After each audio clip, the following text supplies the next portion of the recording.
ഇന്ന് മല്ലികാർജ്ജുൻ ഖാർഗെയും രാഹുൽ ഗാന്ധിയും 45 മിനിറ്റോളമാണ് കൂടിക്കാഴ്ച നടത്തിയത്. ഈ കൂടിക്കാഴ്ചയിൽ പ്രധാനമായും രണ്ടുപേരുടെയും മുന്നിൽ ഉണ്ടായിരുന്നത് 3 കാര്യങ്ങളാണ്.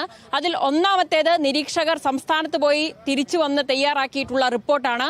അതിലുള്ളത് കൂടുതൽ MLA-മാരുടെയും പിന്തുണയുള്ളത് KC വേണുഗോപാലിനാണ്. MP-മാരുടെയും പിന്തുണ കൂടുതലുള്ളത് KC വേണുഗോപാലിനാണ്. കോൺഗ്രസിന്റെ കീഴ്വഴക്കമനുസരിച്ച് കൂടുതൽ പിന്തുണയുള്ളയാളെ മുഖ്യമന്ത്രിയാക്കുക എന്നുള്ളതാണ്. പക്ഷേ സംസ്ഥാനത്തെ ജനവികാരം, അത് പ്രകടനങ്ങൾ, അതെല്ലാം തന്നെ കൈവിട്ട രീതിയിലേക്കാണ് പോയിക്കൊണ്ടിരിക്കുന്നത് എന്നുള്ളത് ഈ റിപ്പോർട്ടിൽ പറയുന്നുണ്ട്. അതോടൊപ്പം തന്നെ എത്രയും പെട്ടെന്ന് തന്നെ പ്രഖ്യാപനം വേണം എന്നുള്ളതായിരുന്നു.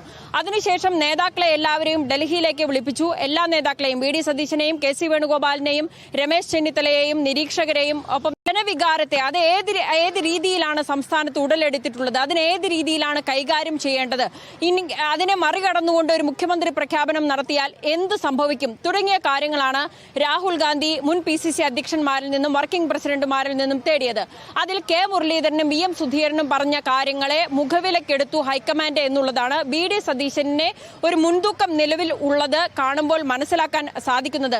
ഇനിയുള്ള ഒരു കടമ്പ എന്ന് പറയുമ്പോൾ ഇത് എല്ലാവരെയും അറിയിക്കണം എന്നുള്ളതാണ്. ഒരാളെ മുഖ്യമന്ത്രിയാക്കുമ്പോൾ ബാക്കി രണ്ടുപേരെയും കാര്യങ്ങളെല്ലാം പറഞ്ഞു ബോധ്യപ്പെടുത്തിയ ഒരു സാഹചര്യത്തിൽ നമുക്ക് പറയാൻ കഴിയുന്നത് VD സതീശനെ സാധ്യതയുണ്ട് എന്നുള്ളതാണ്. കാരണം കഴിഞ്ഞ ദിവസങ്ങളിലായി നടത്തിയ എല്ലാ കൂടിയാലോചനകളിലും ഹൈക്കമാൻഡിന് മുൻപിൽ വന്നിട്ടുള്ളത് ജനവികാരം അതിനെ മാനിക്കണം എന്നു തന്നെയാണ്. അതിനെ അവഗണിച്ചുകൊണ്ട് മുന്നോട്ട് പോവുകയാണ് എങ്കിൽ അത് പാർട്ടിയും സർക്കാരും വലിയ വില കൊടുക്കേണ്ടി വരും എന്നുള്ളത് ബോധ്യപ്പെട്ട സാഹചര്യത്തിലാണ് ഈ ഒരു തീരുമാനത്തിലേക്ക് അല്ലെങ്കിൽ ഈ ഒരു സാധ്യതയിലേക്ക് ഹൈക്കമാൻഡ് നീങ്ങുന്നത് എന്നുള്ളതാണ് നമുക്ക് അറിയാൻ കഴിയുന്നത്.